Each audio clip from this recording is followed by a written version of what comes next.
Alors aujourd'hui, on est à la Haute-Pissotte, ou s'il y a plus communément la ferme de l'Orme, dans un endroit qui est, comme on le voit, vraiment particulier. On est encore une fois avec Jean-Claude Lenné. Bonjour. Salut Jean-Claude. Bonjour. Et je voudrais que tu nous expliques un peu ce que c'est que cet endroit qui est assez accidentogène, on dirait, par la disposition des lieux. Hein. Alors ici, c'est un carrefour qui est particulier puisqu'il se trouve en hauteur avec une double courbe, si bien que les voitures ne voient pas bien les piétons passer. Le passage des piétons est juste à côté. Oui, tout à fait. Et là. de même que les piétons ne voient pas bien les voitures voilà. qui arrivent par le bas.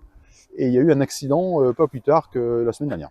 Ah oui, je crois que c'est une fille, une petite fille qui s'est fait renverser. Une petite fille qui s'est fait renverser, exactement. Oui, c'est vraiment un endroit dangereux ici. Hein. On n'a aucune visibilité.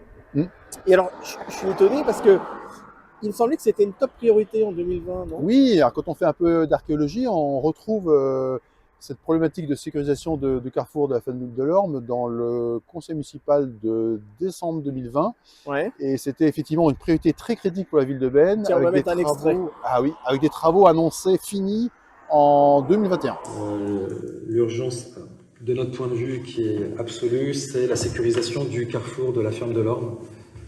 Donc vous voyez, entre les Pissottes et Nouflé-Vieux, là où il y avait la ferme de l'Orme, là, il y a beaucoup de construction et il y a beaucoup d'enfants maintenant qui prennent le bus, donc soit des bus primaires, soit collège, soit lycée.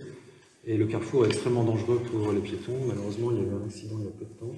Donc voilà, ça va être c'est la priorité là, dès cette année. Et on espère que les travaux seront terminés début 2021. Oui, très critique parce qu'on parle quand même d'enfants qui traversent les passages piétons, un peu comme à Coupry d'ailleurs, tous les matins, tous les soirs, ils traversent ce carrefour dangereux. Et je crois que 2 ans plus tard, rien n'avait été fait.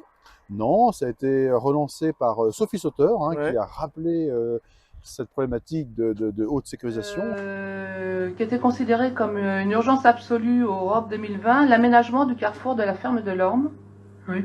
Donc, est-ce que c'est dans ces sommes globales que vous nous avez indiquées ou Oui. C'est ça? Oui. D'accord. Parce que ça devait être terminé en 2021, donc ça a été reporté.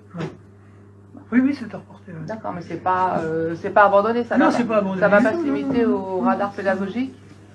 D'accord. Merci. Et depuis, on est en 2026 et ça n'a toujours pas été fait. On est à quoi? 3 semaines des élections.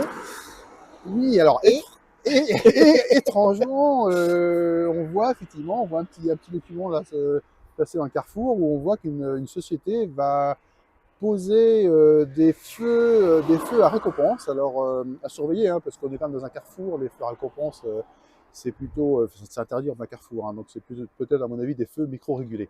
Mais étrangement, un mois avant les élections, c'est vrai que c'est un peu étonnant. Bon. Je crois qu'une remise à plat de la problématique s'impose. Oui, d'autant que les feux, c'est certainement pas la seule chose à faire ici, parce que on voit bien que les gens ne respectent pas toujours, malheureusement, voilà, ces feux tricolores. On est un samedi après-midi, il y a un débit assez conséquent qui passe.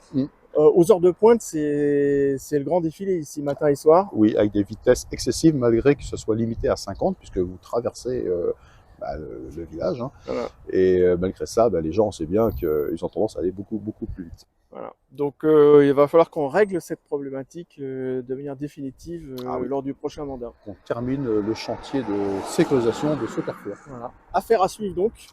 Avec plaisir. Et à bientôt. Et à bientôt.